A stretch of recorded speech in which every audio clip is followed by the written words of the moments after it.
Chicken soup, chicken குழம்பு ஆரம்பிக்கலாங்களா?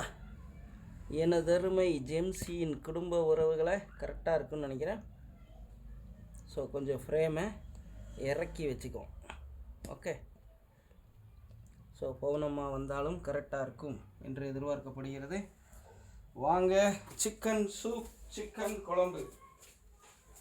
So முந்தைய பகுதிகளை பார்க்காதவங்க அதெல்லாம் பார்த்துட்டு வந்துடுங்க. ஸோ இப்போ ஆட்டோமேட்டிக் அடுப்பு பற்ற வச்சுக்கலாம். முந்தைய பகுதியில் கோகனட் மில்க் சிக்கன் கிரேவி செய்திருக்கிறோம், சில்லி சிக்கன் 65 செய்திருக்கிறோம், சிக்கன் பிரியாணி செய்திருக்கிறோம். ஸோ இப்போ அடுப்பு பற்ற வச்சாச்சு. சுத்தம் பண்ணி வச்சிருக்கக்கூடிய மண் சட்டி, அதில் மரச்செக்கு நல்லெண்ணெய், என்னெண்ணெய்? மரச்செக்கு நல்ல எண்ணெய்.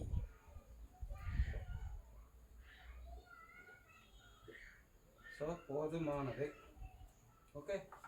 மரச்செக்கு நல்லெண்ணெய், கடலெண்ணெயில் மரச்செக்கு நல்லெண்ணெய், எண்ணெயை ஊற்றி நல்லா சட்டியோடைய எல்லா பக்கத்துக்கும் நம்ம கொண்டு வந்துடலாம். இப்போது நேரலையும் இருக்குது, எடுத்து போடுற வெர்ஷனும் இருக்குது. இரவு நேயர்கள் விருப்பமாக நம்ம குடும்ப உறவுகளுக்கு தனியாக ஒரு லைவு, மெம்பர்ஸ் வெர்ஷனுக்கானது ரெண்டாவது தனியாக நம்ம பேசலாம். ஸோ இப்போ விஷயம் என்னென்னா, பிராய்லர் கோழியிலையும் சக்தி சுவை நிறைந்த மாதிரி எப்படி சமைக்கிறது. ஸோ நம்மளுடைய 13 வருட ஆராய்ச்சியில் நாங்கள் தொடர்ந்து பயன்படுத்தி பலன் வைக்கிறது உங்கள் முன்னாடி வைக்கிறோம். உள்ளே போகிறதுக்கு முன்னாடி கனிவான வேண்டுகோள், இது உணவு தயாரிப்பு சொல்லிக் கொடுக்கறதுக்கான நிகழ்ச்சியோ சேனலோ அல்ல. நம்ம தயாரிக்கக்கூடிய உணவுகளை மருந்தாக எப்படி தயாரித்துக்கிறது, அதுவும் அசைவம் சமைக்கையில் எப்படி அதை அற்புதமான குரு வைத்திய உணவை மருந்தாக தயாரிச்சுக்கிறது, the best rich protein, complete புரோட்டீனாக எப்படி நம்ம தயாரிச்சுக்கிறது, குறைந்த செலவில் நிறைந்த சத்துக்கள் இருக்கிறதாக எப்படி தயாரிச்சுக்கிறது, நம்மளுக்கு வரக்கூடிய உடல் உபாதைகளுக்கு தீர்வு தர்ற மாதிரி எப்படி தயாரிச்சுக்கிறது, உடல் உபாதைகள் வராமல் தடுக்கிறதுக்கு தகுந்த தடுப்பு மருந்தாக எப்படி தயாரிச்சுக்கிறது, வீட்டில் உள்ள சிறுவர்களிலிருந்து பெரியவர்கள் வரை அனைவருக்கும் ஏற்ற உணவாக எப்படி தயாரிச்சுக்கிறது, தற்சார்பு சுயசார்பு வாழ்க்கையை ஏற்றதுக்கு எப்படி இந்த உணவு பயன்படுங்கிற விதத்தில் தயாரிச்சுக்கிறது அப்படின்னு பட்டியல் போயிட்டே இருக்கும். இத்தனை விதமாக நம்ம தயாரிக்க தேவையான விஷயங்கள் முன்னாடி வச்சுட்டு இருக்கிறோம். ஸோ மீண்டும் ஒரு முறை எண்ணெய் காஞ்சாச்சு, மரச்செக்கு நல்லெண்ணெய். இப்போ நம்ம எடுத்துக்கக்கூடியது சின்ன வெங்காயம், நாட்டு ரக சின்ன வெங்காயம். ஓகேங்களா? ஸோ இப்போ பார்த்தீங்கன்னா நாட்டு ரக சின்ன வெங்காயத்தை நம்ம உள்ளே பயன்படுத்தி இருக்கிறோம். மரச்செக்கு நல்லெண்ணெய். ஓகேங்களா? அதில் எண்ணெயில் கொஞ்சம் லைட்டாக அந்த சின்ன வெங்காயம் உள்ளே பொரியிட்டோம். ஓகேங்களா? ஸோ அகப்பையும் கையோடு எடுத்துக்கணும். அங்கே இருக்கா? ஓகே. இப்போ நம்ம இது என்னென்னமெல்லாம் போட்டு தயாரிச்சதுன்னு இப்போ பவுனம்மா விளக்குவாங்க. ஏன்னா ஜெம்சி பவுன் ஃபுட்ஸில் லைவ் போயிட்டுருக்கு ஃபேஸ்புக் பக்கத்தில். ஸோ அவங்க நேயர்களுக்கு வழக்கம் போல் இன்ட்ரோ போட்டு சொல்லுங்கள் பார்ப்போம். வெல்கம் டு ஜெம்சி பவுன் ஃபுட்ஸ். நான் உங்கள் பவுனம்மா.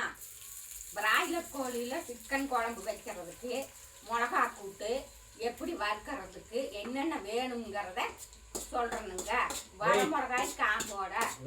சிக்கன் சூப்புக்கும் இதே தான் சொல்லுங்க. சிக்கன் சூப்புக்கும் இதிலிருந்து தான் எடுத்து போறோமுங்க. வரமிளகாய் காம்போடுங்க, அவங்க காரத்துக்கு ஏற்ப வச்சுக்கோணுங்க. கொத்துமல்லி, நாட்டு கொத்துமல்லிங்க, சீரகம் கொஞ்சமுங்க, சின்ன வெங்காயம், நாட்டு சின்ன வெங்காயமுங்க.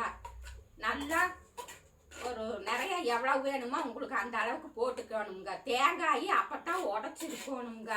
நல்லா சொரவி அந்த ப்ரௌன் கலர் வர வரைக்கும் சொரவணுங்க. அப்போத்தான் தேங்காயில் உள்ள பலன் நம்மளுக்கு அப்படியே கிடைக்குங்க. அந்த மாதிரி சொரவி எடுத்து மரச்செக்கு நல்லெண்ணெய் ஊற்றி கறி எடுத்து கொடுத்துட்டு அப்புறம் பேசுங்க. ஸோ தேவையான பொருட்கள் தான் சொன்னால் உன்னை செய்முறையெல்லாம் சொல்ல சொல்லலை, புரியுதா? இதில் போட்டு இருக்கிறது இப்போ அவங்க எல்லாம் சொல்லிட்டாங்க, இருந்தாலும் என் வெர்ஷனில் நான் ஒன்றும் சொல்கிறேன். மரச்செக்கு நல்லெண்ணெய் ஃபஸ்ட்டு, அதுக்கப்புறம் வந்து பார்த்தீங்கன்னா வரமிளகாய் முதல்ல காம்போட போட்டு உப்பி பண்ணிக்கணும். அதுக்கப்புறம் சீரகம், கொத்துமல்லி, சின்ன வெங்காயம், தேங்காய் பவுனம்மா சொன்ன பக்குவத்தில். அதுக்கப்புறம் ஃபைனலாக நாட்டு ரகம் மஞ்சள் தூளை போட்டு மிதமான சூட்டில் நம்ம வறுத்து எடுத்துக்கணும். இப்போது இந்த மிளகா கூட்டு அதாவது மிளகா கூட்டு சூடாகிறதுக்கு முன்னாடியே அதில் அந்த மிதமான பச்சை இதுலேயே வந்து பார்த்திங்கன்னா கறியை சுற்றி செய்கிறோம். ஸோ நம்ம வாங்கிட்டு வந்திருக்கிற எல்லா கறியையும் இதுக்குள்ளே போட்டுக்கிறோம். ஸோ இந்த மசுர் இருக்குது, தெளிவாக பாருங்கள். சுத்தம் பண்ண லட்சண டேஸ் எப்படி இருக்குதுன்னு பாருங்கள். இங்கே பாருங்கள், கோழியோட மசுரோட வச்சுருக்குது. நல்லா கண்ணை திறந்து பார்த்து சமைக்கணும், சரியா? சுற்றி செய்கிறதுனா விளையாட்டு மயிரில்லை. ஒவ்வொரு கறியும் எடுத்து கண்ணில் விளக்கெண்ணெய் விட்டு பார்த்துட்டு உள்ளே போடணும். நம்ம கொடுக்குறவங்களையெல்லாம் நம்ம தப்பு சொல்லக்கூடாது. அவங்க வெட்டி கொடுக்குறது அவங்க கடமையை அவங்க முடிச்சுட்டு போயிட்டே இருப்பாங்க. 1000 பேர் நின்றுட்டு இருக்கிற இடத்துல நம்மளுக்கு அவங்களுக்கெல்லாம் உட்காந்து விளக்கெண்ணெய் விட்டு அவங்க பார்க்கணுங்கிற அவசியம் இல்லை.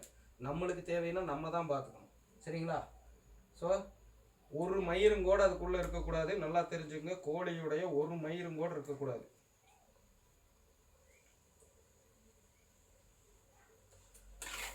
இப்போ இதுலேயும் அதே மாதிரி அந்த மிளகா கூட்டோட காரம், அந்த சாறு இந்த சதையில் இறங்கணும். தண்ணி ஊற்றவே இல்லை. நல்லா நோட் பண்ணுங்க. அந்த பச்சை மிளகா கூட்டிலே வந்து பார்த்திங்கன்னா நம்ம எடுத்திருக்கிற எல்லா கறியும் கரெக்டாக தான் இருக்கா அப்படிங்கிறத பார்த்து தண்ணி எடுத்துட்டு வா. ஒரு முறைக்கு 2 முறை. ஸோ செக் பண்ணி ஒரு முறைக்கு 2 முறை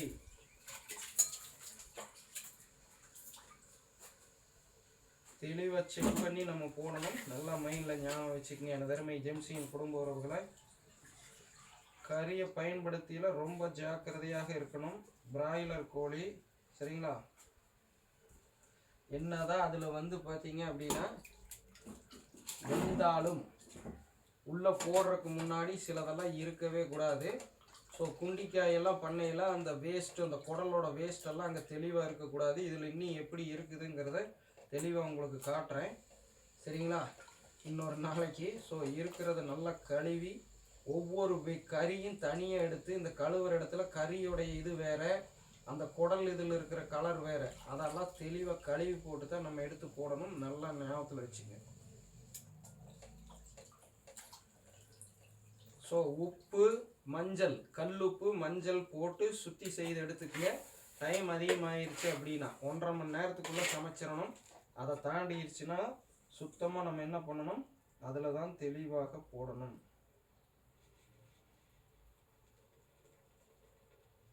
இதெல்லாம் பாருங்க, தெரியுதா? இந்த சதையெல்லாம் இருக்கவே கூடாது. இந்த கலரு இந்த மேலே இருக்கு இல்லையா, இதெல்லாம் வந்து எடுத்துடணும்.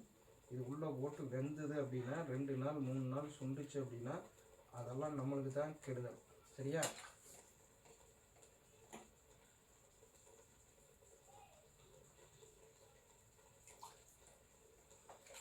தெளிவாக கறியை வெட்டி வாங்கி கரெக்டாக சரியான இடத்துல வாங்குறது மட்டும் முக்கியம் இல்லை, கரெக்டாக சுத்தம் பண்ணணும். இதில் இங்கே பாருங்கள், இந்த மஞ்சள் கலர் இருக்கக்கூடாது. இந்த தோல், சரிங்களா? இங்கே பாருங்கள், தெரியுதா? இந்த தோல் இருக்கக்கூடாது. இந்த தோலை முழுசாக எடுத்துடணும். இப்படி இருக்கணும், சரியா? எப்படி இருக்கணும்? நாட்டுக்கோழியில் இருக்கிறது வேறு, பிராய்லர் கோழியில் அந்த குண்டிக்காயில் எடுக்கையில் அந்த தோல் இருக்கக்கூடாது. இதோ தெளிவாக பார், புரியுதா? அந்த மஞ்சள் கலராக இருக்கிற அந்த தோல் இருக்கக்கூடாது. அந்த தோலை முழுசாக எடுத்துடணும், ஓகேவா? இந்த மாதிரி இருக்கணும். உரிச்ச கோழிங்கிறது அதுதான். அவங்க எடுக்காமல் கொடுத்தாலும் அவங்க உரிக்கிறது அவங்க கடமை. சில டைம் அவங்க மிஸ் பண்ணிட்டாங்கன்னா சுத்தமாக எடுக்கணும்.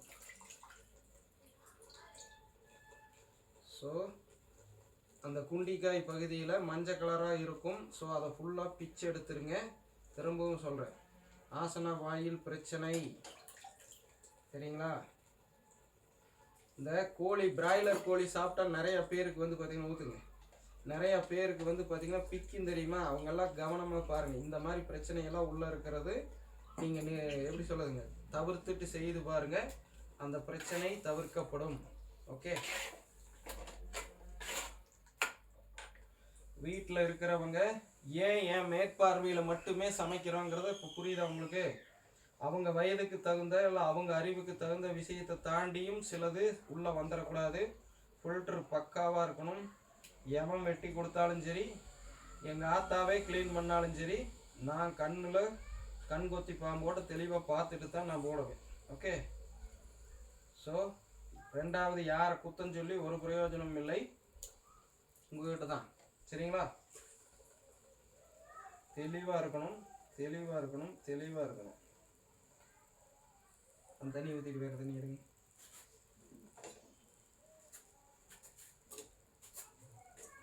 இந்த தடவை கிளவி க்ளீன் பண்ணது சரியில்லை.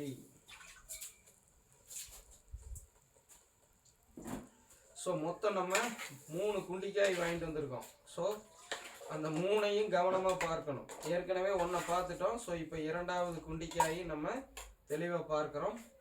ஸோ இங்கே பாருங்கள், காயை வாங்குறப்போ தெரியுதா எந்த இடம் இருக்குதுன்னு தெரியுதா? அது குண்டியோட எண்டு. புரியுதா? குண்டிக்காயின்னு விளையாட்டு டேஸுக்கு சொல்லல, குண்டியோட எண்டு. இந்த லட்சண டேஸ் தூக்கி உள்ள போட்டு சமைச்சீங்கன்னா டேஸ் மாதிரி இருக்கப்பறம். தெரியுதா? வருதா?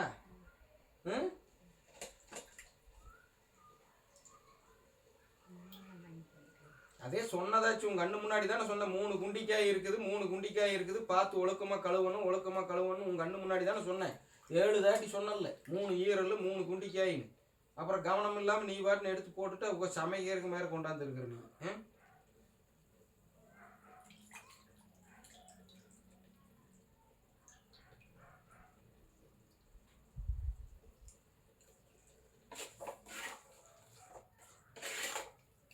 அசைவம் சமைக்கிறது மட்டும் முக்கியம் இல்லை மக்களே, அசைவம் க்ளீன் பண்ணி எடுக்கிறதுல தான் இருக்குது முக்கால்வாசி விஷயம்.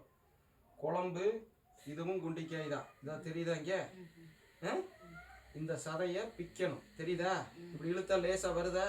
இது அவங்க இழுத்த இருப்பாங்க, அந்த கொனையில வரையில அவங்களுக்கு தெரியாது, அவசரத்தில் அவங்க பிச்சுட்டு போயிடுவாங்க. நம்ம தான் ஒவ்வொரு தாட்டி குண்டிக்காய் வாங்கியிலையும் அதில் என்ன வெங்காயம் இருக்குது ஏதுன்னு தெளிவாக பார்த்து இது பண்ணணும். அவங்களுக்கு தேவை டேஸ் இல்லை, உனக்கு தான் உன் ஆரோக்கியத்தில் தேவை டேஸ். புரியுதா? நாட்டுக்கோழியில் அது இருக்கலாம், நல்லா புரிஞ்சுக்க. நம்ம வளர்த்துற நாட்டுக்கோழியில் அந்த தோல் எடுக்க வேண்டிய அவசியம் இல்லை. இதில் உரிச்சிடணும். புரியுதா? இந்த மாதிரி இருக்கணும். அந்த குண்டி காயில் இருக்கிற அந்த தசை பகுதி, அந்த தோல் பகுதி இருக்கவே கூடாது. குறிப்பாக அதெல்லாம் என்ன தீவனத்தில் தின்னு வளருன்னு தெரியாது, எவ்வளவு நாள் அது கக்கா போகாமல் இருக்குதுன்னு தெரியாது. ஸோ தெளிவாக புரிஞ்சுக்க. இந்த இடத்துல இந்த நறுன்னு கல் மாதிரியும் இருக்கக்கூடாது குண்டிக்காயில். ஸோ அது அது பாதிக்கப்பட்டு பைல்ஸ் மாதிரியெல்லாம் வந்த கட்டிகள்னு அர்த்தம். ஸோ இப்படி இது அமுத்தியில் அந்த இடத்துல அதெல்லாம் இருக்கக்கூடாது. நல்லா நீங்களும் நோட் பண்ணிக்கங்க. புரியுதா? இப்படி அந்த இடத்துல அமுத்தியில் வெறும் தசை பகுதி தான் இருக்கணும், கல்லுக்கெல்லாம் இருக்கக்கூடாது. அந்த கருமாந்திரத்தை அது நோய்வாய்ப்பட்டதை நம்ம திங்கக்கூடாது. புரியுதா உனக்கு மேட்ரு? சுத்தி செய்யறதுக்கு இவ்வளவு கஷ்டப்பட்டு ரெடி பண்ணிட்டு அதுக்குள்ள போடுறதையும் கொண்டு போய் டுபாக்கூறுகளும் கழிவுகளையும் உள்ள தூக்கி போட்டோம்னா அப்புறம் சுத்தி செய்யறது முழுதா பலன் தராது. நல்லா மண்டையில வச்சுக்கணும். சரிங்களா?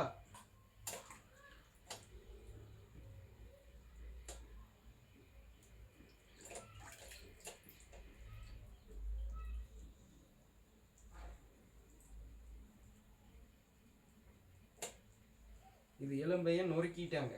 புரியுதா? அந்த எலும்பு மஞ்சள் எல்லாம் அந்த பக்கம் இந்த பக்கம் போய் வேஸ்ட் ஆகிருக்கும். ஸோ அதை ஒன்றும் பண்ண முடியாது. தெளிவாக பார்த்துக்க. இந்த குடல் இருக்கக்கூடாது. கோழியுடைய குடல் எங்கேயுமே நம்ம பயன்படுத்தக்கூடாது. தெரியுதா? இதை தின்னீங்கன்னா அது நறுக்கு ஆட்டு குடல் மாதிரி இருக்காது. ஸோ இந்த குடல் வரக்கூடாது. இந்த குடல் ஒட்டி இருக்கக்கூடிய கழிவு இது என்னதான் வெந்தாலும் வேகாது. இதையும் வெளியே எடுத்துடணும். புரியுதா? இதுதான் எலும்பு மஞ்சள்.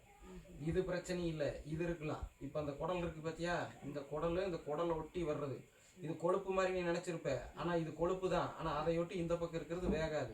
இந்த கொழுப்பை மட்டும் வேணால் இப்படி தனியாக எடுத்துக்கலாம். ஆனால் அதுக்குள்ளே இருக்கிற அந்த நார் மாதிரி இருக்கிற குடல் வேகாது. இதோ இங்கேயும் குடல். இது தெரியுதா?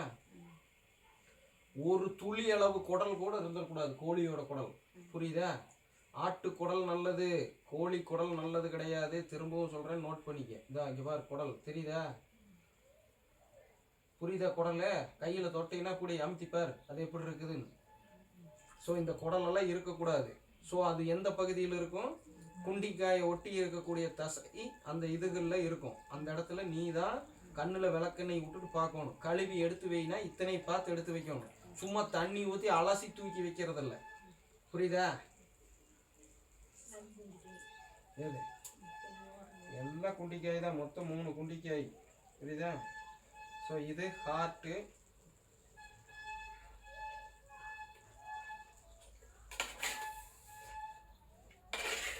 ஸோ தெளிவாக இனி சுற்றி ஆகிட்டு இருக்குது. நோட் பண்ணிக்கங்க மிதமான சூட்டில். ஸோ திரும்பவும் ஒரு குண்டிக்காய், அதுவும் கிளீனிங் இல்லாமல் தான் இருக்குது. ஸோ இங்கே பாருங்க, தெரியுதா நகம் எதுக்கு இப்போ நம்ம வளர்த்துறாங்கிறது புரியுதா? நாங்கள் ஏன் நகத்தை வச்சிருக்கிறோன்னு தெளிவாக தெரிஞ்சுங்க. புரியுதா? இந்த தோல் இருக்கக்கூடாது. அந்த குண்டிக்காயில் உரிச்சது சரியாக உரிக்கல. ஓகேவா?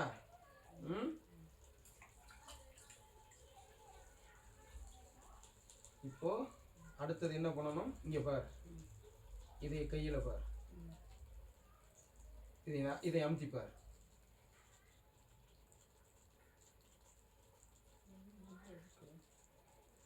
அது என்னது?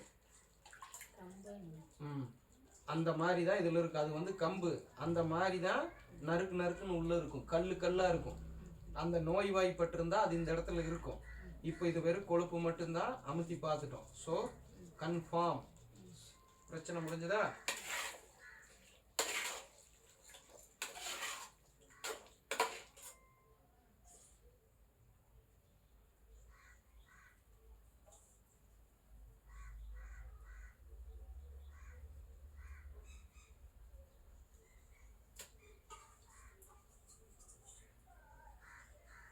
சுத்தம் செஞ்சுறது ஒரு ஆள் செஞ்சாலும் சரிங்களா, நாலேஜ் உள்ளவங்க தயவு செஞ்சு கறியை நல்லா சீர்தூக்கி பார்த்து, அது வந்து அனுபவத்தில் தான் வரும். எது அந்த கோழியோடைய தசை, எது தேவைப்படுற தசை, எது தேவைப்படாத தசைன்னெல்லாம். இங்கே பாருங்க, குடல் எவ்வளவு பெரிய குடல், கழுவி அதை அப்படியே வேற வச்சிருக்குது கிளவி. ஸோ இங்கே தெரியுதா குடல் எது வரைக்கும் இருக்குன்னு? ஸோ இதுலேயும் ஃபைனலாக டெஸ்ட் பண்ணு எங்கெங்கே என்னென்ன இருக்குதுன்னு. எலும்பு வேறு, அந்த கல் இது பண்ணிக்கிறது வேறு. இது வந்து பார்த்திங்கன்னா அதோட இதய மக்களை. ஸோ இதயத்தில் உள்ள ரத்தம் ஓவராக இதாக இருக்கிறத ரத்தத்தையும் கூட வெளியே எடுத்துக்கங்க. ஒன்றும் பிரச்சனை இல்லை. ரொம்ப நேரம் ஆகி போச்சு. ஸோ ஒன்றும் பிரச்சனை இல்லை. இதுக்கு வெளியே எடுத்து விட்டுட்டு ஸோ இப்போ அது எடுத்துக்கணும் தண்ணி. இது ஈரலையும் பார்த்துக்கலாம். எடுங்க. ஸோ இப்போ என்ன பண்ணுறோம்னா, உள்ளே போட வேண்டிய எல்லா காயையும் ஒருக்கா நம்ம, அதாவது கறியையும் நம்ம ஒருக்கா டெஸ்ட் பண்ணியாச்சு. இப்போ பெருசில் வச்சு ஸ்ட்ரீம் பாயில் விடுறக்குள்ள பவுனம்மா ஈரலையும் கையோட பார்த்துரு அப்படிங்கிறாங்க. ஸோ நம்ம ஈரலையும் செக் பண்ணிடுவோம். ஸோ இது ஒரு கோழியுடைய ஈரல். ஸோ இதில் அப்போவே நம்ம செக் பண்ணிட்டோம். கறி உங்களுக்கு போடுறப்பவே என்ன இல்லை, இது நோய்வாய்ப்பட்ட ஈரல் அல்ல.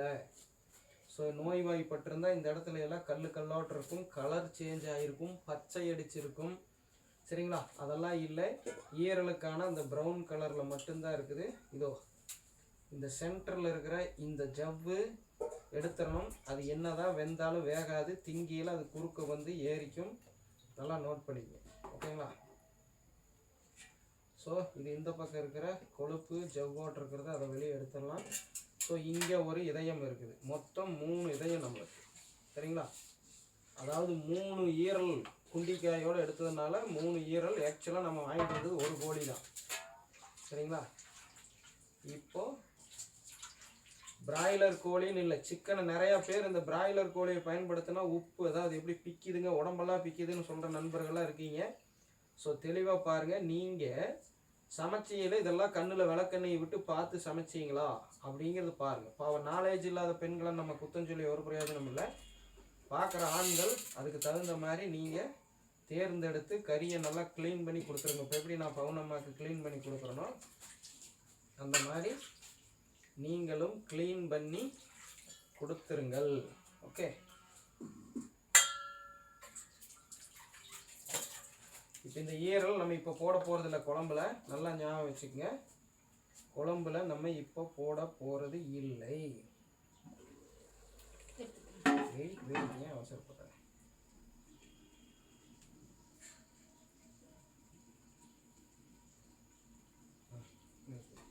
இது முக்கியமான கொழுப்பு. ஸோ ஒரு திருப்பி விட்டுட்டு 3 ஸ்ட்ரீம் சூப் எடுக்க போகிறோம். நல்லா ஞாபகம் வச்சுக்கங்க, சிக்கன் சூப்.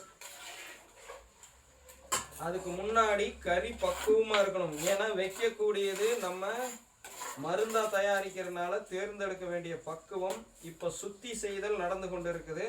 இப்போ இந்த கறியில் நம்ம போட்டிருக்கிற இந்த மிளகா கூட்டுடைய காரம் உள்ளே இறங்க விடுறோம். ஃபஸ்ட்டு இதெல்லாம் எடுத்துருங்க, அது இருந்துட்டு போகும். மற்ற சட்டமாக மேலே வைக்கிறதுக்கு அந்த எசன்ஸு நல்லா இறங்க விடுறோம். என்னென்னது தேங்காய் நம்ம பயன்படுத்துகிறப்பே சொன்ன வெக்கம் இருக்குது. தண்ணி கொடுங்க.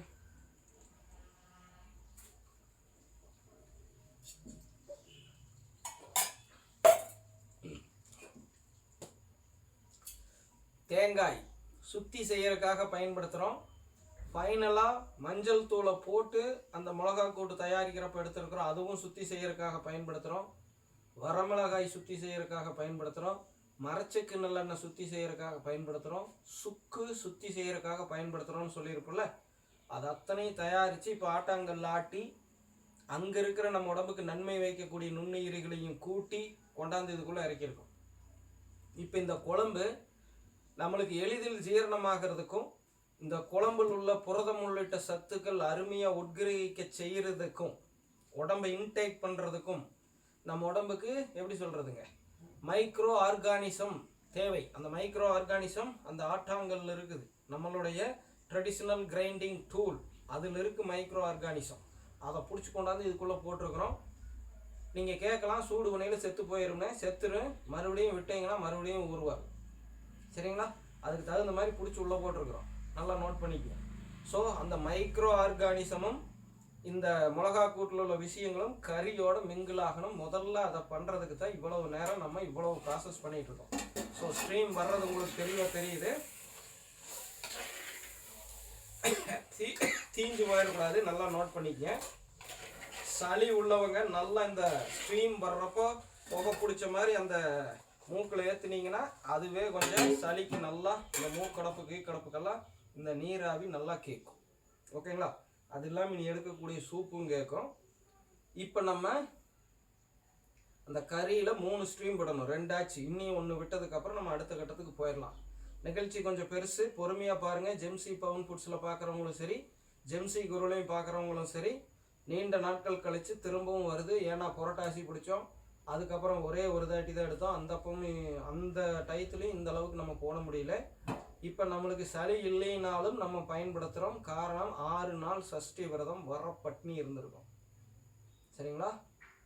6 நாள், 6 3 18 நேரம் நம்ம சாப்பிடல. இரவு வெறும் பழம், ஒரே ஒரு பழமும் சுத்தி செய்யறதுக்காக, வயிற்றை சுத்தம் செய்யறதுக்காக பால், மஞ்சப்பொடி, சுக்கு, கரும்பு சர்க்கரை, சரிங்களா, அப்புறம் என்னமா குறுமிளகு, இதெல்லாம் சேர்த்து நம்ம அளவாக குடிச்சிட்டு மட்டும் படுத்ததோடு சரி. அது சாப்பாட்டு அளவுக்கு போதுமான்னு நீங்களே முடிவு பண்ணிக்கங்க.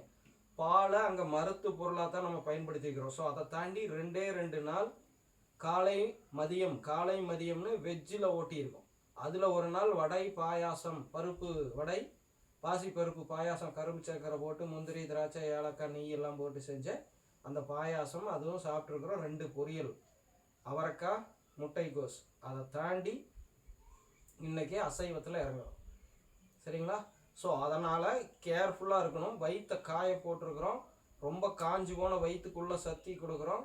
அதே நேரம் ஏற்கனவே உடம்பெல்லாம் உள்ள சுத்தமாக இருக்கும். அந்த 6 நாள் வரப்பட்னியில் சஷ்டி விரதத்தில் அந்த தருணத்தில் அதுக்கப்புறம் கொடுக்குற உணவுகள்லேயும் எந்த கழிவும் உள்ளே போயிடக்கூடாது. சின்ன மிஸ்டேக்குக தொடர்ந்து நடந்துகிட்டே இருந்தால் பெரிய பாதிப்பில் கொண்டு போய் முடிச்சிடும். ஸோ அதனால் என்ன பண்ணுறோம், தெளிவாக இன்றைக்கி சிக்கனை கண்ணில் விளக்கெண்ணெயை விட்டு ஒவ்வொரு பீஸையும் செக் பண்ணி போட்டிருக்கோம்.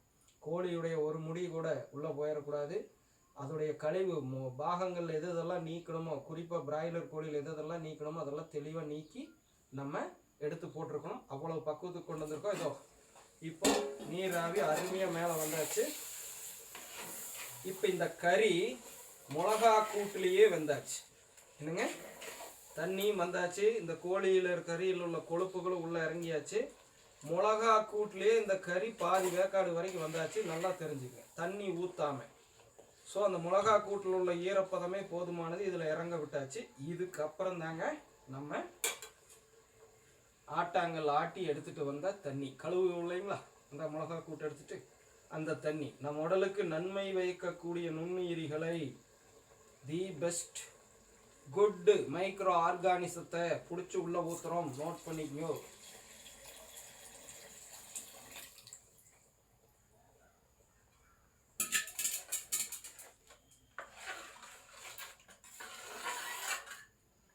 ஸோ இனி இது கொதி வந்ததுக்கப்புறம் இந்த சட்டுகத்துக்கு லீவ் விட்டுட்டு, அதாவது அதை விட்டுட்டு இதுக்கு வந்துடணும். அகப்பை, கறிக்குன்னு தனி அகப்பை, வெஜிடேரியனுக்குன்னு தனி அகப்பை இருக்கு. அதுலேயும் இன்னும் முடிஞ்சவங்க பருப்பு சாம்பாருக்கு தனி அகப்பை, மிளகாட்டி வைக்கிறது, வெஜ்ஜில் மிளகாட்டி வைக்கிறதுக்கு தனி அகப்பை, பருப்பு குழம்பு வைக்கிறதுக்கு தனி, அதாவது பருப்பு சாம்பார் வைக்கிறதுக்கு தனி அகப்பை அப்படின்னு பிரிச்சுக்கங்க. அசைவத்திலையும் அதே மாதிரி பிரிச்சுக்கங்க. சரிங்களா? இப்போ நம்ம சூப்பு அளவாக ஒரு நேரத்துக்கு மட்டும் எடுத்தால் போதுமானது, ஏமா நிறைய வேண்டாம். ஸோ அதனால் நம்ம என்ன பண்ணுறோன்னா, ஸோ மறுபடியும் இருக்கிறது ஆட்டாங்கல் கழுவி எடுத்துகிட்டு வந்த ரெண்டாவது தண்ணி, முதல்ல கெட்டியாக இருக்கிற தண்ணி. ஸோ இப்போ அதுலேயே மறுபடியும் கொஞ்சம் ஊற்றி கழுவுற மாதிரி கழுவி உள்ளே ஊற்றிட்டு இதில் மீதியை போட்டுக்கலாம். ஸோ அவ்வளோதான் மேட்ரு. சூப் எடுக்கிற வரைக்கும் ரெண்டு விஷயத்தை நம்ம சேர்த்துல, ஒன்று ஈரலையும் சேர்த்துல, கல் உப்பும் நம்ம சேர்த்துல. நல்லா நோட் பண்ணுங்க. சிக்கன் சூப் எடுக்கிற வரைக்கும் உப்பு சேர்த்தக்கூடாது, ஈரல், கோழியுடைய ஈரல் உள்ள சேர்த்தக்கூடாது.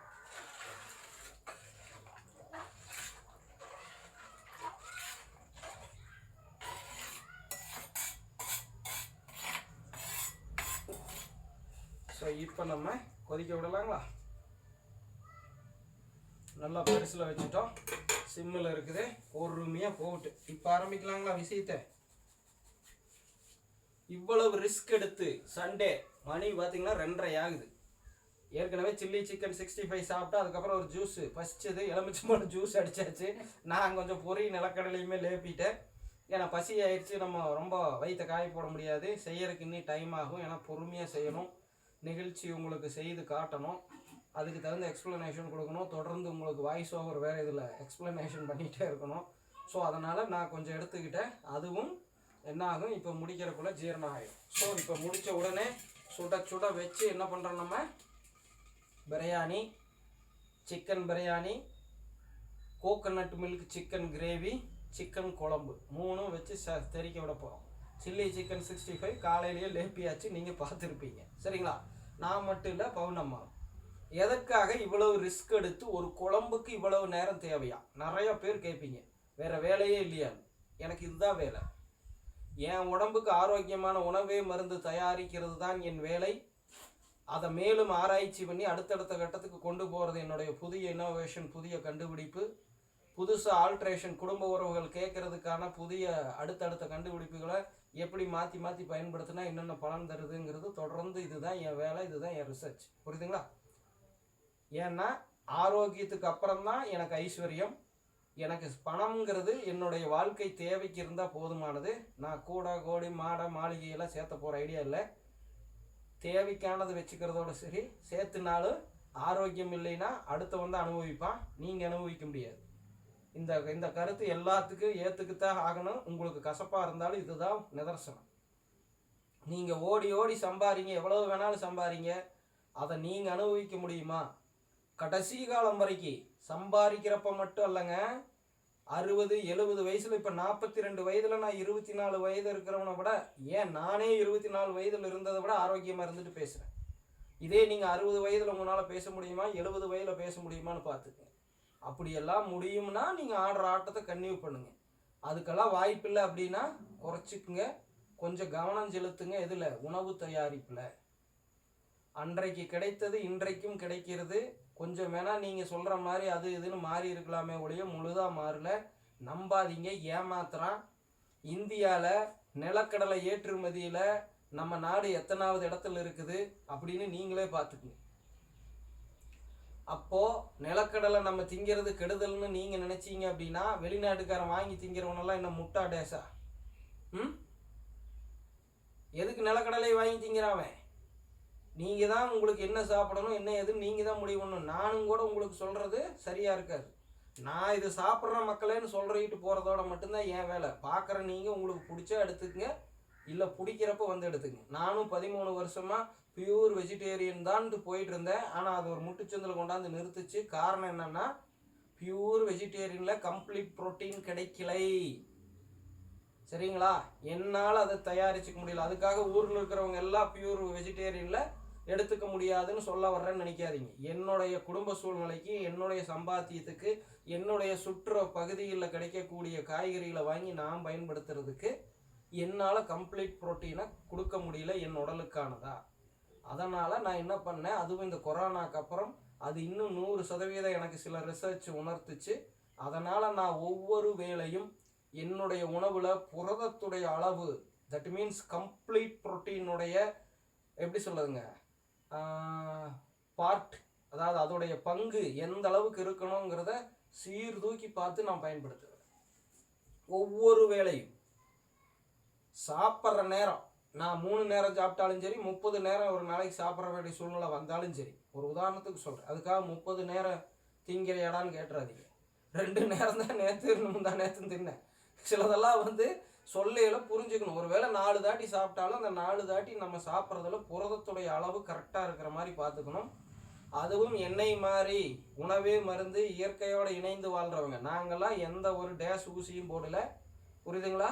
நீங்கள் எல்லாம் டேஷ் ஊசி போட்டுக்கிட்டு இருந்த தருணத்தில் 2 தாட்டி 3 தாட்டி போட்டப்போ நான் 1 தாட்டியும் கூட போடல. நான் மட்டும் இல்லை, 64 வயதில் தாய் கிழவியும் தான். சரிங்களா? அதுல நாங்கள் 4 தாட்டி காய்ச்சலில் படுத்து எழுந்திரிச்சும் தெம்பாக நின்று எதிர்த்து போராடிட்டு இருக்கிறோம். அந்த போராட்டத்துக்கு உடம்புல என்ன இருந்ததுன்னா, நம்ம சொல்கிற மாதிரி அமினோ ஆசிட்டுகள் இருந்தது. அந்த அமினோ ஆசிட் எப்படி என் உடம்புக்குள்ளே வந்ததுன்னா, இந்த மாதிரி புரதம் எடுத்துக்கிறதுனால. இந்த மாதிரினா இது மட்டும் கிடையாது, நாட்டுக்கோழி, மீன், எப்படி எல்லாத்துலேயும் தான் சொல்கிறேன். வெள்ளைக்கோழி முட்டை, பருப்பு, நிலக்கடலை, கொண்டக்கடலை, முளைக்கட்டின பாசிப்பயிறு, பால், நெய்யின்னு எங்கெங்கே எல்லா புரதம் இருக்குதோ அதெல்லாம் எடுத்துக்கிட்டதுனால. ஸோ அதனால தான் நான் என்ன சொல்கிறேன்னா, இந்த பேண்டமிக்கு அப்புறம் மட்டும் இல்லை, இனி வருங்காலத்தில் ஏதாவது பேண்டமிக் வந்தால் நோட் பண்ணணும். வராதுன்னு யாராச்சும் ஷூரிட்டி சொல்ல முடியுமா? இல்லை. ஸோ வருங்காலத்தில் ஏதாவது ஒரு பேண்டமிக் வந்தாலும் அப்போவும் நம்ம ஆரோக்கியமாக இருக்கிறதுக்கு நம்ம உடம்புக்குள்ளே, அதுவும் 30, 40, 40 வயசு எல்லாம் கடந்தா கரெக்டாக இருக்கணும். நம்மளுடைய உடம்புல எந்த அளவுக்கு புரதம் வச்சுக்கிட்டு இருக்கிறோம் அப்படிங்கிறத. ஏன் நிறைய பேர் 30, 40 தாண்டி உடல் மெலிந்து அந்த வயதான தோற்றமெல்லாம் மடார்னு தெரிகிற அளவுக்கு மாறுறாங்க அப்படின்னா, குடும்ப சுமை அதிகமாயிரும், மன அழுத்தம் அதிகமாயிரும், நம்ம போயிட்டுருக்கிற லட்சிய பாதையில் இன்னும் நம்ம எதுவுமே எட்டலை, அதுக்குள்ளே லைஃபே முடிய போகுது அப்படிங்கிற அந்த மன அழுத்தத்தை தான் குறிப்பிடுறேன். ஸோ அதெல்லாம் வந்துடும். அப்படியெல்லாம் இருக்கிற தருணத்தில் அதிலிருந்து சர்வே பண்ணி மீண்டு வரணும்னா புரதம் வேறு லெவலில் இருக்கணும். நம்மளுக்கு தெய்வாதீனமாக எந்த மன அழுத்தம் கிடையாது, வெங்காய அழுத்தமும் கிடையாது. ஸோ நான் போட்ட பாதையில், நான் வச்ச கொள்கையில், நான் வச்ச கோலில் நான் வெற்றி தட்டிட்டு போயிட்டே இருக்கிறேன். 1 சேனல் 2 சேனல் கிடையாது, 4 சேனல் மானிட்டைசேஷனாக வச்சு 4 சேனல்லே உலகத்தையே பார்க்க வச்சு, நான் மட்டும் இல்லை, இன்றைக்கி பவுனம்மாவே 64 வயதில் அவங்களாம் ஒரு பாமரராக இருந்து இந்த மாதிரி நாலேஜே இல்லாதவங்களையும் சேனலை மெயின்டைன் பண்ண வச்சு இன்றைக்கி அவ்வளோ தூரம் போயிட்டுருக்குறோம்.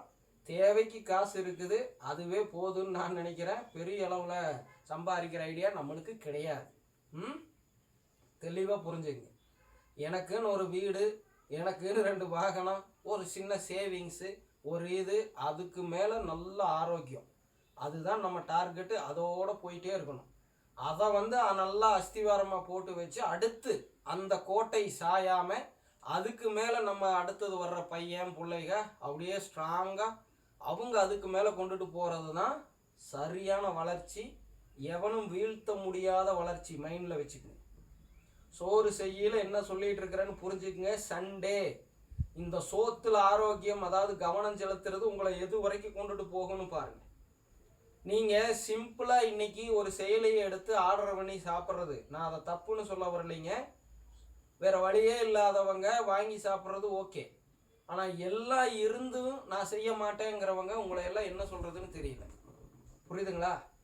பாவம் வேற வழியே இல்லைன்னு சாப்பிட்றவங்க அவங்கள விட்டுருங்க. அவங்கள நம்ம பாவம் அவங்க எப்போ மீண்டு வர்றாங்களோ வந்துட்டு போட்டு எல்லாம் இருக்கும். ஆனால் வந்து நான் சோம்பேறித்தனம், நான் சமைக்க மாட்டேன் பண்ண மாட்டேன்னு ஆர்டர் பண்ணி திங்கிற நீங்கள் இவ்வளவு விஷயங்கள் கடைபிடித்து அங்கே சமைக்கப்படுமா? நீங்களே சீர்தூக்கி பார்த்துங்க. இப்போ ஒரு கறியில் ஒரு பீஸை எந்த அளவுக்கு நம்ம கண்கொத்தி பாம்பு மாதிரி பார்த்து அதில் ஒரு சின்ன தோல் இருந்துடக்கூடாது, சின்ன முடி இருந்துடக்கூடாது, இந்த டைமிங்கில் வெட்டி இருக்கணும், அதிலிருந்து இவ்வளவு நேரத்துக்குள்ளே சமைக்கணுங்கிறதெல்லாம் வெளியே நீங்கள் வாங்கி திங்கிற இடத்துக்கெல்லாம் சாத்தியமா? நீங்களே பார்த்துக்கணும். திரும்பவும் சொல்கிறேன், நீங்கள் சைவத்தை வெளியே திங்கிறதும் கூட பாதிப்பு எந்த அளவுக்குன்னு தெரியாது. ஆனால் அசைவம் வெளியே திங்கிறப்போ கொஞ்சம் அஜாக்கிரதையினால சரியாக சமைக்காத இடத்துல, அதுக்காக வெளியெல்லாம் மோசமாக சமைக்கிறாங்கன்னு சொல்ல வரல. இன்னைக்கு செய்திகள்லேயும் பல இடங்கள்லையும் பார்க்குறீங்களே எத்தனை பேர் என்னென்னமெல்லாம் நடக்குதுன்னு நான் சொல்லணுங்கிறது இல்லை, நீங்களே பார்த்தீங்கன்னா தெரியும். ஸோ அந்த மாதிரி அசைவம் சாப்பிட்றப்போ கொஞ்சம் அஜாக்கிரதையாக இருந்தீங்கனாலும் ஜோலி முடிச்சிடும். பல பேர் அந்தம்மா இந்தம்மான்னு வாங்கி தின்னு செத்து போயிட்டாங்கங்கிறது கூட செய்தியில் பார்த்துருப்போம். ஸோ இந்த மாதிரி ஞாயிற்றுக்கிழமையிலையாவது கொஞ்சம் அக்கறையை எடுத்து சமைங்க. இப்போ அற்புதமாக வந்தாச்சு. இப்போ நம்ம என்ன பண்ண போகிறோம்? சூப் எடுக்க போகிறோம். இதோ தலை புள்ள டெட் சிம் அப்படியே அடங்கணும். ஒரே ஒரு அகப்பை கொதிக்கிறதுல இங்கே பாருங்க.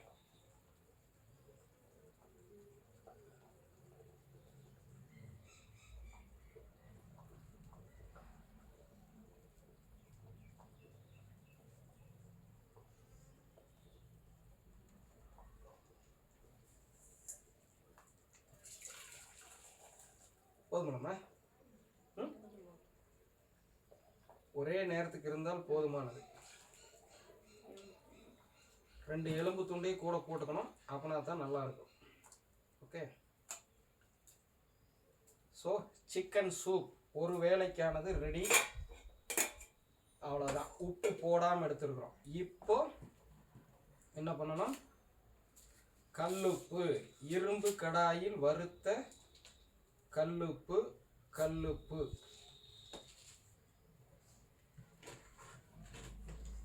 நல்லா வழக்கம் போல தான் இது வரைக்கும் இந்த அகப்பையுடைய இந்த பகுதி வரைக்கும் உள்ள நல்லா கொதிக்கிறதுல உள்ள விடுங்க. ஏன்னா நம்ம இதெல்லாம் வந்து கெமிக்கல் போட்டு கழுவ போகிறது கிடையாது. சாம்பலோ இல்லை கடலை மாவோ இல்லை எலுமிச்சம்பழம் கல்லுப்போ இல்லது நம்ம என்ன பண்ணுவோங்க, ஆரஞ்சு தொப்பையை ஊற வச்சு நம்ம தயாரிக்கிற லிக்விடோ இதை வச்சு தான் நம்ம கழுவுவோம்.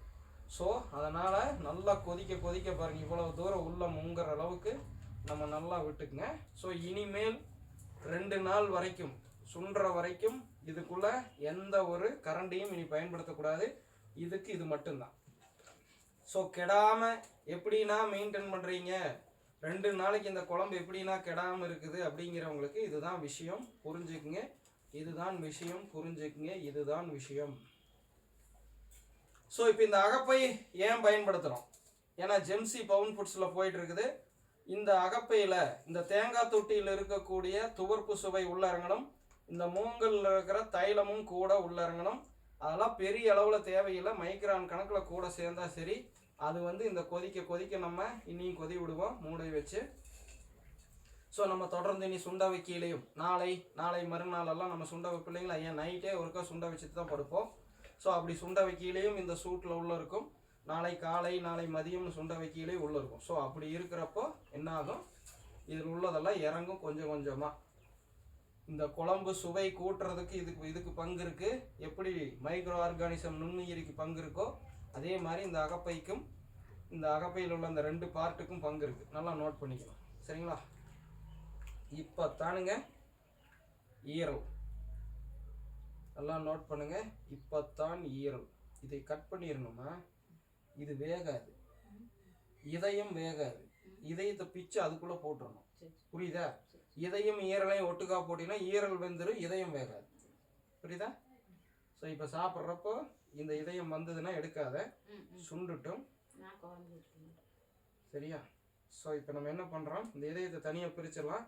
இதயம் இப்போ வேகாது, நல்லா நோட் பண்ணுங்க. ஈரல் மட்டும்தான் இந்த பக்குவத்தில் வேகும். ஓகே, இப்போ என்ன பண்ணுறோம், ஃபைனலாக ஒரு கொதி. இப்போ என்ன பண்ணலான்னா கருவேப்பில் கொஞ்சம் காஞ்ச கருவேப்பில், அதனால் உருவிருங்க, உள்ளே போட்டுடலாம். ஃபைனலாக போட வேண்டாம். ஸோ காஞ்சு போயிருக்கு, கொஞ்சம் ஃப்ரெஷ்ஷாக இல்லை. அதனால் ஒரு கொதி வர்றப்போ முன்னாடியே போட்டால் தான் இதோடைய எசன்ஸ் எல்லாம் உள்ளே இறங்கும். ஸோ அதனால் கொஞ்சம் காஞ்சதுனால ஒன்றும் பெரிய குடிமூழ்கி போகிறதில்ல. ஸோ அதுக்கப்புறம் கொத்தமல்லி, ஸோ இந்த வேறு பகுதியை மட்டும் விட்டுட்டு மீதி எல்லாம் கிள்ளி ஃபுல்லாக போடுறேன், பார்த்துங்க. இப்போ தான் கையில் கிள்றேன், 2 கையிலையும் நகம் இருக்குது, நகத்தில் தான் கிள்றேன். ஓகே,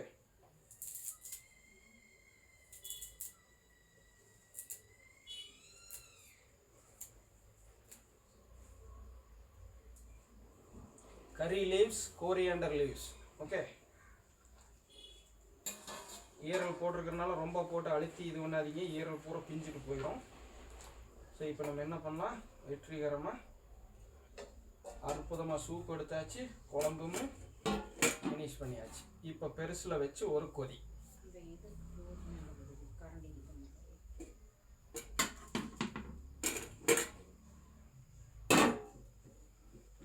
கேஸ் டியூப் மேலே ஒழுகுதான், அதை சொல்கிறாங்க போகணுமா. ஸோ இதெல்லாம் அப்புறம் போட்டுக்கோங்க.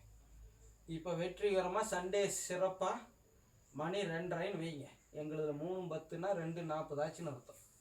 இப்போ நாங்கள் 3 மணிக்கு சாப்பிட்டா 6 இல்லை 7 மணிக்கு இன்னொருக்கா சாப்பிட்றது. ஸோ 2 வேளை எடுத்தாச்சு. காலையிலே ஒரு வேளை சில்லி சிக்கன் 65 சாப்பிட்ருக்குறோம். அதுவே 350 கிராம், எனக்கு 170, பவுனம்மாக்கு 100 கிராம். ஸோ அதுவே ஒரு வேளைக்கான உணவாக அமைஞ்சிருச்சு. அது போக ஆட்டாங்கல் அம்மிக்கல் ஆட்டி இருக்கிறேன். வாழ்வியலையும் ஏன் சேர்த்து சொல்கிறேன்னா, இது வெறும் செய்ய தெரிஞ்சால் மட்டும் பத்தாது, இதை எப்படி சாப்பிடணும்னு தெரியணும். இதை சாப்பிட்றதுக்கும் செய்யறதுக்கும் இடையில என்னென்ன குரு வித்தைகள் இருந்ததுன்னு தெரியணும். அதுக்கப்புறம் என்னென்ன குரு வித்தைகள் நாங்கள் கடைபிடிக்கிறோன்னு தெரியணும். அப்போனா தான் 2 நாள் 3 நாள் தொடர்ச்சியாக சிக்கன் தின்னாலும் மலச்சிக்கல் இல்லாமல் மற்ற பாதிப்பெல்லாம் இல்லாமல் ஆரோக்கியமாக வாழ்கிறது எப்படின்னு தெரிஞ்சுக்க முடியும். இப்போ இந்த ஒரு நாள் நாங்கள் இவ்வளோ ரிஸ்க் எடுத்து செஞ்சோம் இல்லைங்களா, 2 பேரும் முழு நேரமாக. இப்போ இந்நேரம் வரைக்கும் காலையில் 7 மணியிலிருந்து நினைக்கிறேன் 7:20க்கு எந்திரிச்சேன். ஓகே, ஸோ 7:20லேருந்து இது வரைக்கும் நாங்கள் கன்டினியூஸாக இதே ஒர்க்கு தான், ஒவ்வொன்றும் ரெடி பண்ணி எடுத்து பண்ணுறது தான். இவ்வளவு நேரம் செஞ்சுட்டோம் அப்படிங்கிறதுனால எங்களுக்கு ஒரு ப்ளஸ் என்னென்னா, இந்த குழம்பு திங்கள் செவ்வாய் 2 நாளைக்கு இருக்கும், 2 days. ஸோ அங்கே இருக்கிற எடுத்து காமிச்சிடலாமா, சிக்கன் சூப்பை பார்த்துட்டீங்க, அதையும் பார்த்துருக்கீங்களா. ஸோ இப்போ தான் யாராவது லைவில் வந்தீங்கன்னா தெரிஞ்சுங்க, கோகனட் மில்க் சிக்கன் கிரேவி, தேங்காய் பால் சிக்கன் வறுவல், சரிங்களா. இதுதான் இன்னைக்கு மெயின் டார்கெட். இதில் இருக்கிறது பெரிய அளவுக்கு டார்கெட் இல்லை. இதை வந்து நம்ம நைட்டுக்குள்ளே முடிச்சிடணும். மீதி மிச்சம் இருந்தால் கொஞ்சம் சூடு பண்ணி காலையில் சாப்பிட்டுக்கிறதோட சரி. ஸோ இதை மெயினாக டார்கெட்டு பிரியாணி இன்னையோட முடிஞ்சிடும். இந்த குழம்பு நாளை காலையில் வரையில் காலையில் சப்பாத்தியோ இட்லியோ தோசையோ ஏதாவது ஒன்று எடுத்துக்கலாம், சரிங்களா.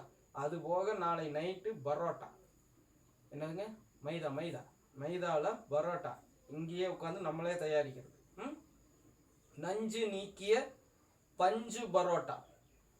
என்ன பரோட்டாங்க, நஞ்சு நீக்கிய பஞ்சு பரோட்டா. பவுன் ஃபுட்ஸுடைய பாரம்பரிய முறையிலான ஃபாஸ்ட் ஃபுட்டாக குரு வைத்திய உணவே மருந்தாக. பரோட்டாவில் என்னடா குரு வைத்திய உணவே மருந்துன்னா என்னங்கிறத அங்கே வந்து பாருங்கள், நாளைக்கு சாயங்காலம் லைவ் வரும். ஸோ பரோட்டாவிலையும் நம்ம சக்தி சுவை நிறைந்த மாதிரி சமைக்க முடியும். பரோட்டாவில் மைதா ஒன்று தான் கெடுதல், மீதி நம்ம சேர்த்துற அத்தனையும் என்னதுன்னு நீங்களே பார்த்து முடிவு பண்ணிக்கங்க. ஸோ அப்போ என்னாச்சு, சப்பாத்தி ஆச்சு, பரோட்டா ஆச்சு, சாப்பாடாச்சு. மெயின் டிஷ் மட்டும் மாறிக்கிட்டே இருக்கும். இந்த சைட் டிஷ் ஒன்று தான். ஸோ எப்படி நிறையா பேர் இன்னொரு கேள்வி கேட்பீங்க, எங்கள் வீட்டில் காலையில் வச்சதே சாயங்காலம் திங்க மாட்டேங்கிறாங்கன்னு. இப்படி குழம்பு வச்சு பாருங்கள், இந்த சட்டி தீரையில் நக்கிறதுக்கு சண்டை வரும். எனக்கு எங்கள் ஆத்தாளுக்கு அப்படி தான் வரும், புரியுதா. கடைசியில் தீரும் பாத்தியா குழம்பு, எனக்கு வேணும்னு அந்த சுண்டுன குழம்பு எடுக்கிறதுக்கு சண்டை வரும். எச்ச எப்படி வருதுன்னு பாருங்க, பேச. ஸோ கொதிச்சாச்சு, ஆஃப் பண்ணியாச்சு. கொதிக்க உள்ளே போட்டாச்சு, இது மூடியாச்சு. சுட்டுது அப்படியே சும்மா அட்டகாசமாக கொதிக்க போட்டு விட்டாச்சு. இப்போ அந்த அகப்பை நான் சொன்ன மாதிரி துவர்ப்பு சுவை மூங்க தைலம் உள்ளே இறங்கணும், அது இறங்கட்டும், அப்படியே மிதமாக சூடு அடங்கட்டும். இப்போ நம்ம என்ன பண்ணுறோம், எல்லாமே மெயின் வீடியோலேயே இருக்குது. சாப்பிட்றதெல்லாம் உட்காந்து நாங்கள் ஒரு ரீல்ஸு ஷார்ட்ஸு பண்ணிவிட்டு நம்ம சாப்பிட்லாம். ஸோ சாப்பிட்றத கன்யூஸாக போகலாமாம்மா, கன்யூஸாக போய் நம்ம சாப்பிட்றத ஒன்றும் பிரச்சனை இல்லை, அதையும் போயிடலாம். ஸோ அதுவும் கன்னியூவாக போட்டு, ஏன்னா ஜெம்சி பவுன் ஃபுட்ஸில் போயிட்டுருக்கு உன்னோட பேஜில். ஸோ உனக்கான வட்டல் எடு, எனக்கானது அப்புறம் எடுத்துக்கலாம். இல்லை எடுத்துக்கலாம், அப்படியே போயிடலாம். ஸோ இப்போது சாப்பிட்றதையும் எடுக்கிறத பாருங்க, ஓகேங்களா. சூப்பு சாயங்காலம் இப்போ கிடையாது. இப்போ சூப் சாப்பிட்டா சாப்பிட்றது அதிகமாக உள்ள இழுக்காது. ஸோ அதனால் இந்த சூப்பை ஒதுக்கி வச்சிடலாம். ஓகே, அதுக்கு மாறா பிரியாணி, சிக்கன் பிரியாணி. ஸோ இதில் என்னென்னா எங்கள் பாட்டி, தாத்தா, என் தம்பி பிளாக்கி எல்லாருக்கும் எடுத்து வைக்கணும். இதோ குக்கரில் செஞ்சாலும் சிக்கன் பிரியாணி சிறப்பாக பல செஞ்சுருக்கோம். கரண்டி கொடுங்க. அது இருக்கு அவங்களுக்கா? சரி, ஓகே.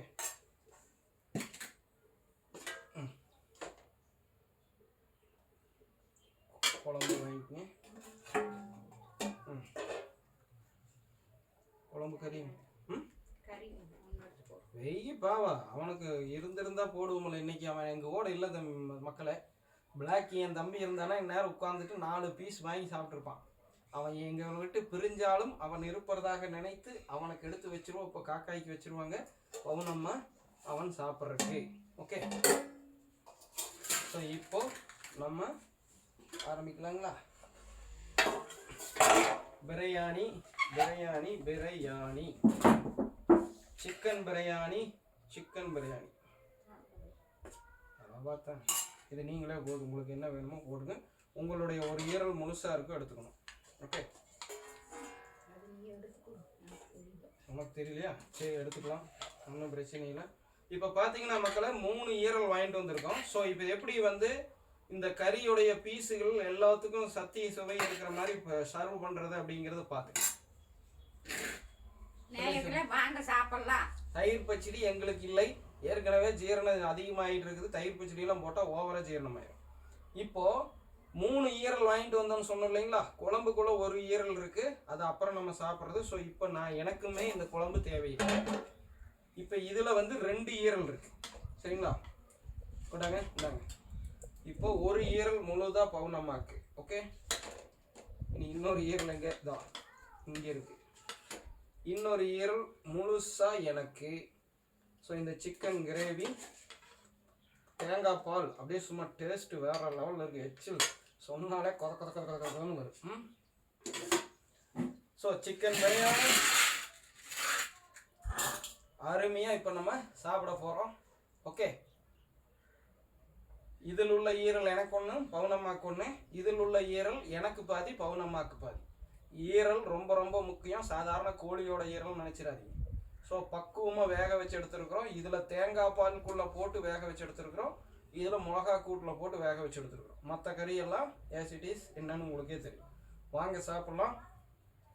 நான் ரசித்து சாப்பிடணும், கட் பண்ணிட்டு. ஏன்னா எச்சில் ரொம்ப கொதன்னு இருக்குது. இப்போ நான் சாப்பிடாம இப்போ ஏதாவது பேசிக்கிட்டே இப்போ இது சாப்பிட்டேன்னா செட் ஆகாது. ஊருக்கு மட்டும் உபதேசம் பண்ணுவோம் நல்ல நான் உபதேசம் பண்ணுறதுக்கு முன்னாடி அதை நான் ஒழுக்கமாக கடைபிடிச்சிட்டு தான் அவங்க முன்னாடி வைக்கிறவன். ஸோ அதனால் நான் நல்லா ருசித்து மென்று கூழ் மாதிரி ஆக்கி தான் சாப்பிடணும். அதுக்கு முன்னாடி ஒரு ரீல்ஸு ஷார்ட்ஸு எடுத்துக்கணும். ஏன்னா இதோட க்ளோஸ் பக்குவம் நீங்கள்லாம் பார்க்கணும் இல்லையா? லாங்கில் இருந்து பண்ணியிருக்கீங்கல்ல. ஸோ இதோடைய க்ளோஸும் காமிச்சா தான் நீங்கள் சமைக்கிறப்போ அதை ரெண்டையும் வெரிஃபை பண்ணுறக்கும் சௌரியமாக. ஓகே, ஸோ முடிச்சுக்கலாம். நாளை பரோட்டாவில் சந்திப்போம். இன்னும் நாளை குரு வித்தைகளில் சந்திப்போம். இவ்வளவு தின்னு போட்டு சும்மா இருக்க போகிறது இல்லைங்க. காலையில் குரு வித்தை பயிற்சி. என்ன பயிற்சி? வேறு லெவலில் தெரிக்க விடணும். ஆரோக்கியமான வாழ்வுக்கான 1200 மூச்சுக்கள் குரு வித்தை இருக்குல்ல, அதை இப்போ நம்ம 6 பேக் கட்டு மஸ்தான உடலுக்கானதாக மாற்றியிருக்கிறோம்ல, அதை செஞ்சு நாளைக்கு தெரிக்க விட போகிறோம். ஸோ குரு வித்தையில் சந்திக்கிறேன். வணக்கம் மக்களை.